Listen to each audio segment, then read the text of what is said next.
गहलोत का लालच बना कांग्रेस की हार की वजह। मुख्यमंत्री पद के मोह में अशोक गहलोत ने डुबोई कांग्रेस की नैया। सचिन पायलट और अशोक गहलोत की तकरार बनी कांग्रेस की हार की बड़ी वजह। सचिन पायलट को दरकिनार करना पड़ा कांग्रेस हाईकमान को भारी।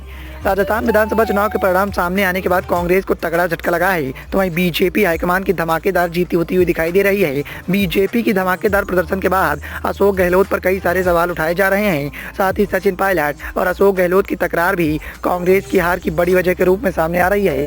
लगातार इस बात को लेकर चर्चाओं का बाजार गर्म था कि सचिन पायलट और अशोक गहलोत के बीच में मुख्यमंत्री पद को लेकर खींचतान है। लगातार मुख्यमंत्री पद की लालच में अशोक गहलोत के बयान भी सामने आ रहे थे। अशोक गहलोत ने हाल ही में इस बात को लेकर बयान भी दिया था कि यदि राजस्थान की सत्ता में कांग्रेस की वापसी होती है तो इस बार भी मुख्यमंत्री वही कहेंगे। मुख्यमंत्री पद की लालच में अशोक गहलोत बार बार ये कह रहे थे कि मुख्यमंत्री पद उन्हें नहीं छोड़ना चाहता है, उन्हें सत्ता का कोई मोह नहीं है। लेकिन उसके बावजूद भी अशोक गहलोत लगातार मुख्यमंत्री पद को बरकरार रखना चाहते थे। सचिन पायलट को बार बार कांग्रेस हाईकमान के द्वारा दरकिनार किया जा रहा था। वहीं कांग्रेस हाईकमान के द्वारा बार बार सचिन पायलट को संयम बरतने की सलाह दी जा रही थी, जिसके परिणाम भी निकलकर सामने आ गए हैं। राजस्थान के चुनाव परिणाम भी सामने आ गए हैं और अशोक गहलोत ने उसके बाद कहा है कि राजस्थान की जनता के द्वारा दिए गए जनादेश को हम विनम्रता पूर्वक स्वीकार करते हैं। ये हार ये दिखाती है कि हम अपनी योजनाओं, कानूनों और नवाचारों को जनता तक पहुंचाने में नाकाम रहे। मैं नई सरकार को शुभकामनाएं देता हूं। मेरी उनको सलाह है कि हम काम करने के बावजूद भी कामयाब नहीं हुए हैं।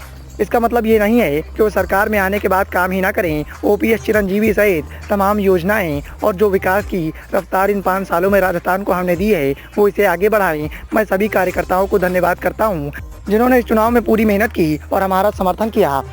अशोक गहलोत के बयान से एक बात तो साफ है कि अशोक गहलोत को भी इस बात का एहसास है कि किस वजह से कांग्रेस को हार का सामना करना पड़ा है, क्योंकि मुख्यमंत्री अशोक गहलोत के द्वारा बार बार इस बात को लेकर बयान भी दिया जा रहा था। साथ ही पिछली सरकार में भी लगातार मुख्यमंत्री पद को लेकर सचिन पायलट और अशोक गहलोत के बीच में खींचतान देखने को मिल रही थी। इस बात की चर्चाएं विधानसभा चुनाव के दौरान भी चल रही थी कि यदि राजस्थान बीजेपी के द्वारा कांग्रेस के खींचतान का फायदा उठाया जाएगा तो राजस्थान की सत्ता परिवर्तन का रिवाज एक बार फिर से सही साबित हो जाएगा, और वैसा होता हुआ दिखाई दे रहा है। राजस्थान का रिवाज एक बार फिर से पलट गया है। साथ ही साथ राजस्थान की सत्ता में बीजेपी ने दमदार जीत हासिल कर ली है। भले ही अशोक गहलोत के द्वारा बीजेपी को धन्यवाद दिया जा रहा हो, बीजेपी को शुभकामनाएं दी जा रही हों, लेकिन जिस तरीके से अशोक गहलोत के द्वारा विधानसभा चुनाव में कांग्रेस का नेतृत्व किया गया है उससे कांग्रेस हाईकमान के फैसले पर भी सवाल खड़े होते हैं। साथ ही इस बात को लेकर चर्चाओं का बाजार गर्म है कि कांग्रेस हाईकमान का सचिन पायलट को दरकिनार करना ही कांग्रेस की हार की सबसे बड़ी वजह के रूप में